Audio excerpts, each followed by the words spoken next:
शहीद हो गए ना, फिर भी अली की बेटी ने अली के खून का हक अदा करके दिखाया। अल्लाह सुभान। मैं इसलिए कहता हूँ बचा के कूफे से आबिद को लेके आई है, कमर पे बारे इमामत उठा के लाई है। अली की बेटी को झुककर सलाम कर, सलाम तेरी अमानतें घर तक बचा के लाई। सलाम करो सैयदा ज़ैनब। ये करबला है, ये करबला। न तेरा गिरबान पकड़ा गया दीन के लिए, न मेरा गिरबान पकड़ा गया। एक जलसे में बैठ के हमने 2-3 घंटे वाह वाह कर ली। हम सोचते दीन का हक अदा हो गया। नहीं नहीं नहीं, दीन का हक अदा नहीं हुआ है। अल्लाह अकबर, शहीद हुए। फिर मंजर क्या था, रात आई। जानते हो मेरे हुसैन करबला के मैदान में जाते जाते कहा था, ज़ैनब जी भैया मेरी फरमाया था, ज़ैनब मेरी अमानतों की अमीन तुम हो। यहाँ तक काफिले को मैं लाया था, यहाँ से मदीने तक काफिला तुम्हें लेके अल्लाह अकबर। और फिर अपनी बेटी हज़रत सकीना की तरफ इशारा करके कहा था, ज़ैनब मेरी सकीना का ख्याल रखना। हर परदेसी परदेश जाता है ना तो बच्चे तोड़ देते हैं उसे, बच्चे तोड़ देते हैं। अक्सर ऐसे ना जो औलाद वाले, अक्सर हम में औलाद वाले लोग हैं यार। जब भी बंदा ना परदेश जाता है और उस वक्त में जब बंदा परदेश जाता है तो बच्चों की याद उसे खोखला कर देती है। मेरे हुसैन तो सिर्फ परदेश नहीं, हमेशा के लिए दुनिया छोड़ रहे थे। सब कुछ हजरत ज़ैनब के हवाले किया। फरमाया, ज़ैनब आज के बाद तुम्हें जिम्मेदारियां संभालनी है। शहीद हुए सैयदा ज़ैनब को ख्याल आया, बड़े कमीने हैं यज़ीदी, शाम को लाशों पे घोड़े दौड़ाए, कहीं और ज्यादती ना करें। आपने सारी लाशों को इकट्ठा एक जगह किया हजरत ज़ैनब ने। उसके बाद ना सैयदा फातिमा ज़हरा वाली चादर अपने सर पे डाली और हाथ में ना हजरत इमाम हुसैन का टूटा हुआ खंजर लिया और लाशों के पास पहरा देने के लिए बैठ गए।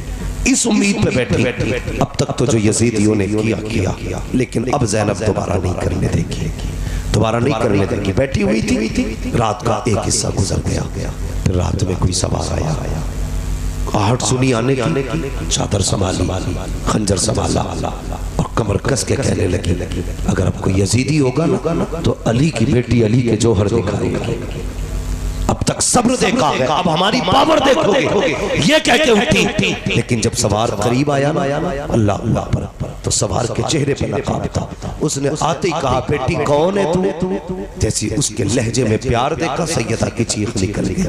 कहने लगी, आने वाले इस प्रदेश में कोई अपना कहने वाला नहीं, तू कौन है? हमें बेटी कह के आवाज दे रहा है। कहिए न पूछ बेटी मैं कौन हूँ, ये बताइए लाश किसकी है? कहा इसको गाजी अब्बास कहा जाता है। कहिए छोटा लाशा किसका है? कहिए औनो मोहम्मद मेरे बच्चों की लाश है। फिर उसने कहा ये कौन है जिसका सर नहीं है? कहिए हुसैन इब्ने अली का सर है। ये वो है जो मुस्तफा के कांधों पे सवार हुआ करते थे। अल्लाह अकबर। आने वाले ने सुना, सुन के हिचकी भरी वापस जाने लगा। सैयदा ज़ैनब ने नकेल पकड़ी, का जा किधर रहा है? अपना भी तो पता बता के जा, तू कौन है? आने वाले ने नकाब पलट के कहा था, ज़ैनब मुझे नहीं पहचानती हो? मैं कोई और नहीं, तुम्हारा नाना मोहम्मद रसूलुल्लाह हो। का किस लिए आए हो नाना? का देखने आया हूँ जो वादा मेरी ज़ैनब ने मेरी फातिमा से किया था उसे पूरा किया गया कि नहीं? अल्लाह अकबर। ये कह के हुजूर तो आ जाते हैं। अब तुझे बताऊं करबला क्या है। मुहर्रम के दिनों में शराब पी करके ढोल बजाना हुसैनियत लगी है, नगाड़े बजाना हुसैनियत लगी है, उनके नाम पे तमाशे करना हुसैनियत लगी है। अरे बेवकूफ तू क्या जाने हुसैनियत क्या है, दर्द करबला क्या है, प्यासे करबला क्या है? अब तारीख उठा के देखो। अल्लाह अकबर। रात के 3 हिस्से गुजरे। हजरत हुर की बीवी ने हाथ में पानी का प्याला लिया, आई है वहां पर जहां सैयदा ज़ैनब बैठी हुई है, आकर के सलाम किया। सैयदजादी ने देखा, कहने लगी क्या बात है? कहा ये पानी कबूल फरमा लीजिए। कहा तुम कौन हो? कहा मैं हुर की बेटी हूँ। मेरे शौहर ने हुसैन के कदमों पे जान लुटा करके अपनी गुलामी का हक की अदा किया है। मैं पानी लेकर के आई हूँ ताकि आप पानी कबूल कर ले। सैयदा ज़ैनब ने पानी को देखा, आंख में आंसू आ गए। फरमाने लगी जा जा इस पानी को वापस ले जा, हमें इस पानी से नफरत हो गई है। कहा किस लिए? कहा जिसका अकबर प्यासा गया हो उसे पानी अच्छा नहीं लगता, जिसका असगर प्यासा गया हो उसे पानी अच्छा नहीं लगता, जिसका मोहम्मद प्यासा गया हो उसे पानी अच्छा नहीं लगता। इतना कहा चीख निकली है का सैयदजादी तुम्हें फातिमा ज़हरा का वास्ता पानी कबूल कर लीजिएगा। आप भी याद रखिए अगर सैयदजादा कोई ना माने फातिमा ज़हरा का वास्ता दे दो तो मान जाया करते हैं, इसलिए कि ये सबसे बड़ा वास्ता है। अल्लाह अकबर, गौर करना प्यारे का आपको सैयदा फातिमा का वास्ता, आपकी अम्मी का वास्ता, आपने पानी हाथ में लिया, फिर ख्याल आया मेरी फिर ख्याल आया अल्लाह अकबर मेरी सकीना प्यासी है। हुसैन ने जाते जाते कहा था मेरी सकीना का ख्याल रखना, ये कह के पानी का प्याला लेकर के आई है। खेमे में तलाश किया, जहाँ लेटने की जगह थी, खेमे तो जलाए जा चुके थे। अल्लाह अकबर तलाश किया, कहीं पे पता न चला, परेशान हो गई। आवाज थी सकीना सकीना, कहीं से आवाज नहीं आई। फिर मख्तल की तरफ दौड़ी, फिर क्या देखती है, आवाज देती है सकीना।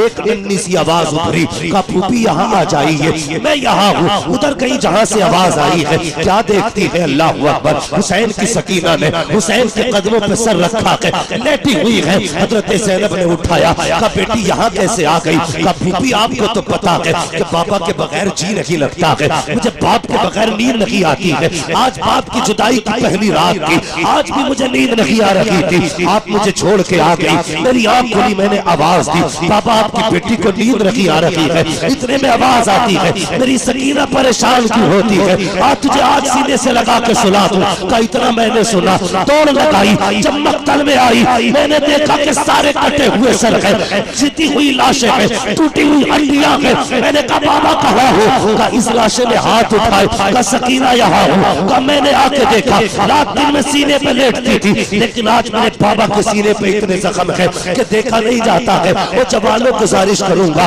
रब से सस्तों में बेटे मांगा करते हो, अल्लाह तौफीक दे तो बेटियां मांग लिया करो। इसलिए कि बेटे दुख के बेटे जायदाद का बंटवारा करती है, बेटियां दुखों का बंटवारा किया करती है। हमने सिर्फ बेटे मांगे, लेकिन बेटियों को बोझ समझ के छोड़ दिया। खुदा के वास्ते याद रखना, बेटियां बोझ नहीं होती है। जब जमाना साथ छोड़ देता है, जब बेटे धक्का देते हैं, तब बेटियां सीने से